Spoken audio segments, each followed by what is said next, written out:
महाभागवतों में भीष्म जी महाराज बड़े ही महामहिम प्रभु श्री कृष्णचंद्र के अनन्य भक्त हैं और ऐसी सत्यनिष्ठा किसी भगवत स्वरूप महात्मा में ही पाई जाती, अन्यथा नहीं। अमोघ वचन, जो निश्चय कर लिया वो प्राणपन से निर्वाह किया, जिनके जीवन में सत्य ही सत्य है। कल आप प्रसंग सुन रहे थे, शास्त्रों अश्वमेध यज्ञ राजसू यज्ञ आदि करके तपोधन महाभिष नाम के राजा ब्रह्मलोक को प्राप्त हुए।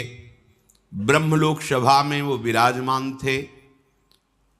भगवती गंगा जी पधारी तो वायु देवता ने उनके अंचल को खिसकाया, जिससे समस्त वहाँ विराजमान ब्रह्म सभा में अपनी ग्रीवा झुका ली।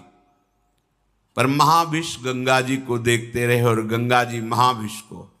इसलिए ब्रह्मा जी ने उन दोनों से कहा कि तुमने ये मानुषिक वृत्ति धारण की, ये ब्रह्मलोक सभा में विराजमान के अंदर ऐसी वृत्ति नहीं होती, इसलिए तुम मनुष्य लोक में जाओ, मनुष्य बनो जाकर।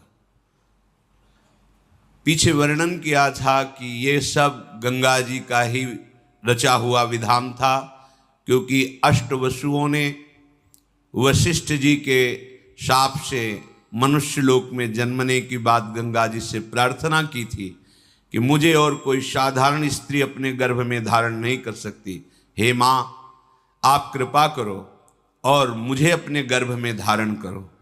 तो गर्भ में धारण करने वाले पिता का चयन ब्रह्मलोक में विराजमान महाभिष के रूप में श्री गंगा जी ने किया।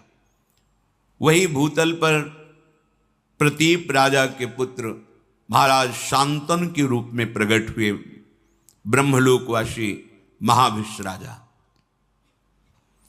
यम यम कराभ्याम स्पृशति जीर्णम सा सुखमश्नुते पुनर्युवा च भवति तस्मात् तम शांतनुम विदु इति तदस्य शांतनुत्वम। बड़े बड़े ब्रह्म ऋषियों ने इनके प्रभाव को ज्योतिष के द्वारा देखा।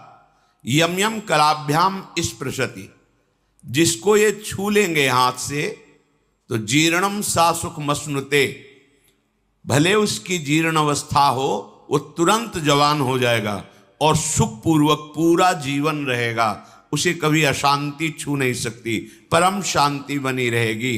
इसीलिए